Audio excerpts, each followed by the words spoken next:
நீங்கள் இந்த 4.5 வருடத்துல ஒரு முறையாவது மகாத்மா காந்தியோட பெயரை ஒரு திட்டத்துக்கு வச்சீங்களான்னு சொன்னாக்கா கிடையாது.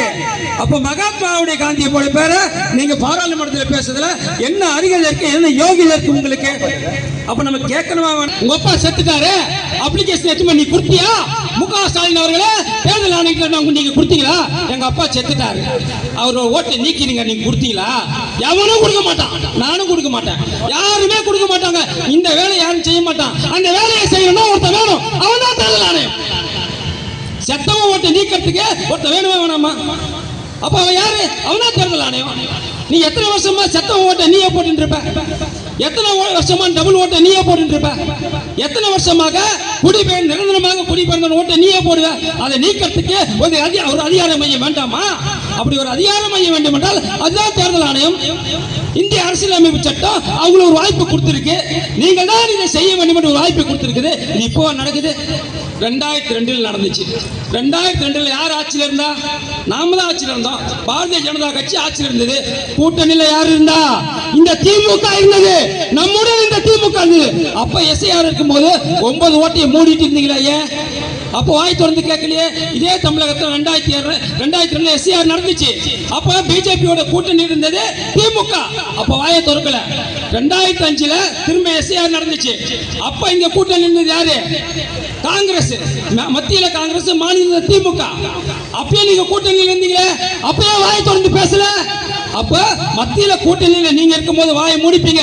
கூட்டணி ஆட்சியில் இருந்தால், நாங்கள் மந்திரி சபையில் இருந்தால் நீங்க வாயை முடிப்பீங்க. இப்ப நீங்க மந்திரி சபையில் இல்ல. 10 வருஷமாக நரேந்திர மோடி இருப்பதால உங்களை மந்திரி சபையில் சேர்க்க முடியல. ஏன்னா காங்கிரஸ் உடன் சேர்ந்தால்தான் உங்களால் ஊழல் புரிய முடியும். நரேந்திர மோடியோடு சேர்ந்தால் ஒரு பைசா கூட உங்களால் ஊழல் புரிய முடியாது என்பதற்காக நீங்க நரேந்திர மோடி எதிர்க்கிறீங்க. இன்னைக்கு இந்த 2014 இருந்து இன்னை வரைக்கும் பாத்தீங்கன்னாக்கா இத்தனை 11 வருடங்கள்ல ஒரு அமைச்சர் மீது, ஒரே ஒரு அமைச்சர் மீது, பாஜக ஒரு அமைச்சர் மீது உங்களால் ஊழல் புகார் சொல்ல முடியுமா என்று கேட்டால் கிடையாது. ஆனா நாங்க சொல்லுவோம், 32 அமைச்சர் ஜாமீன்ல இருக்கீங்க. நீங்க 32 அமைச்சர் மேலுமே ஊழல் வழக்கு இருக்கு, இன்க்ளூடிங் உதயநிதி உட்பட எல்லாரும் மேலுமே வழக்கு இருக்கு.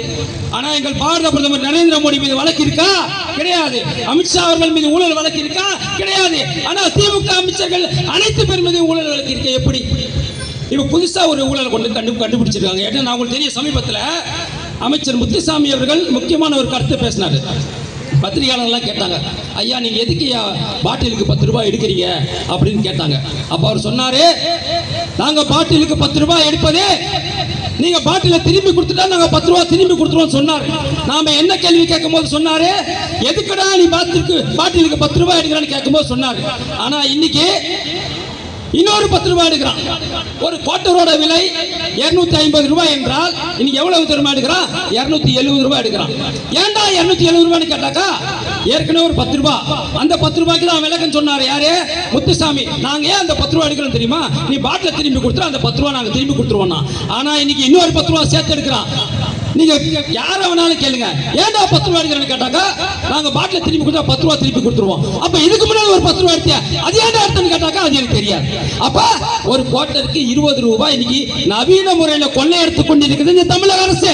கண்ணுக்கு தெரிந்த நவீன முறையில 20 ரூபாய் ஒரு குவார்ட்டருக்கு கொள்ளையடிக்குதுன்னு சொன்னாக்கா, தமிழகத்தில் இருக்கக்கூடிய 5100 கடைகள் இருக்கு.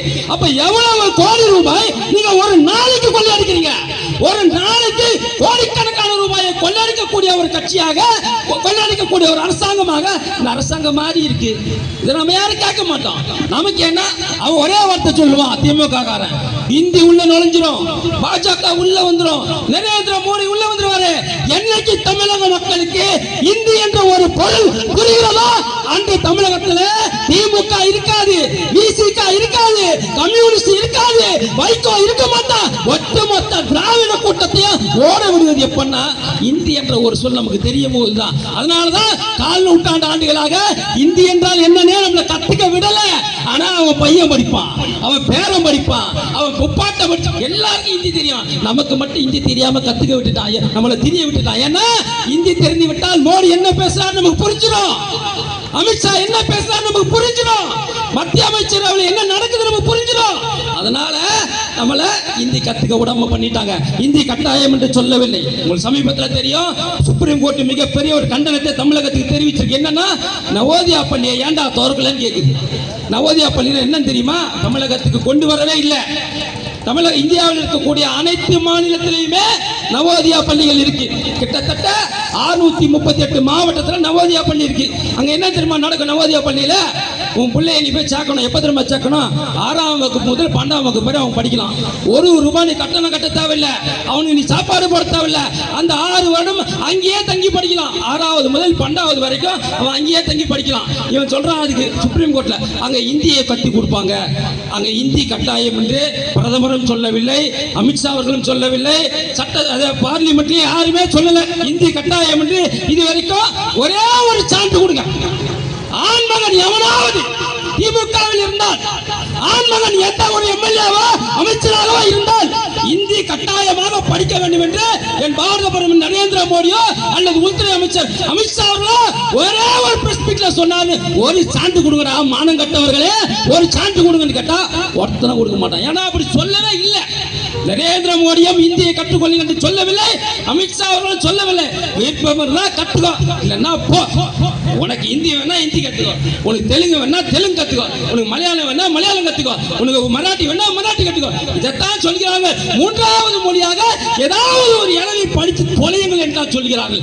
எதற்கு தமிழ்? தமிழ் தமிழ் தெளிவா சொல்றேன் கேட்டுங்க. உலகிலேயே மிக பழமையான ஒரு மொத்த மொழி இருக்கிறது என்றால் தமிழ். அது என்னுடைய நாட்டில், எனது இந்தியாவில் இருக்கிறது என்று உலகம் முழுவதும் பெருமை பெற்றுக் கொள்வது யாரு? நமது பாரத பிரதமர் நரேந்திர மோடி. இதுக்கு முன்னாடி எந்த பிரதமர் பேசியிருக்கான்? இதுக்கு முன்னாடி நேரு பேசியிருக்காரா? மன்மோகன் சிங் பேசியிருக்காரா? யாரு பேசியிருக்கா? விபி சிங் பேசியிருக்காரா? நரசிம்மராவ் பேசியிருக்காரா? வெளிநாடுகளிலேயே தமிழை உயர்த்தி பிடித்த ஒரே உத்தம பிரதமர் எனது பாரத பிரதமர் நரேந்திர மோடி. அவனை தவிர யார் பேசியிருக்கா? எவையா பேசியிருக்கிறான்? ஒருத்தனும் பேசல. இன்னைக்கு உங்களுக்கு தெரியும், ஒன்னே ஒரு உதாரணம் சொல்றேன். பங்களாதேஷ்ல இவ்வளவு பெரிய கலவரம் நடக்குது. அங்க இருக்கக்கூடிய, இதுக்கு முன்னாடி ஒரு கலவரம் நடந்துச்சு. அங்க இருக்கக்கூடிய அதிபரை பயந்து போய் இந்தியாவுக்கு வந்துட்டாங்க. இந்தியாவில் அவங்க தஞ்சம் அடைஞ்சிருக்கிறாங்க. அந்த தஞ்சம் அடைந்ததுக்கு காரணமாக இருந்த ஒரு இளைஞர் இருக்கிறார். அவர் சமீபத்தில் சுட்டுக் கொல்லப்பட்டார். அவர் செய்த தவறு என்ன தெரியுமா? அந்த இளைஞர் செய்த தவறு என்ன தெரியுமா? அங்க இருந்து நீங்க வேணா ஷேக் ஹசீனாவை துரத்தி அமைச்சிடலாம். ஷேக் ஹசீனாவை இந்தியாவுக்கு துரத்தி அமைச்சிட்டு அவர் ஒரு மேப்பை போடுறாரு. என்ன மேப்பு போடுறாருன்னா, பங்களாதேஷ் கூட நமது வடகிழக்கு மாநிலங்கள் இருக்கு பாருங்க, மணிப்பூர், மேகாலயா, சிக்கிம், இது எல்லாத்தையும் பங்களாதேஷ் கூட இணைச்சு ஒரு மேப்பை போடுறாரு.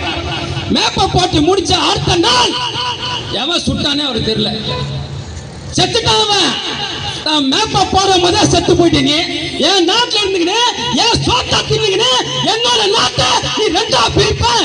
என் தமிழ்நாடு தனிநாடு சொன்னாக்கா என் பாரத பிரதமர் வாயை மூடி கொண்டிருப்பதற்கு அவர் என்ன அந்நியனா? அவர் இந்தியன்டா, அவர் இந்தியன். ஒருத்தனைங்க வாழாட்ட முடியாது. இந்தியா ஒருங்கிணைந்த பாரதம். இதில் ஒரு துருமை கூட எவனும் அசைத்து பார்க்க முடியாது. நான் தெளிவாக சொல்லிக்கிறோம். இங்க நீ இந்தியனாக இருந்தால் நீ இங்கே உயிர் வாழ்வதற்கு தகுதியானவன்.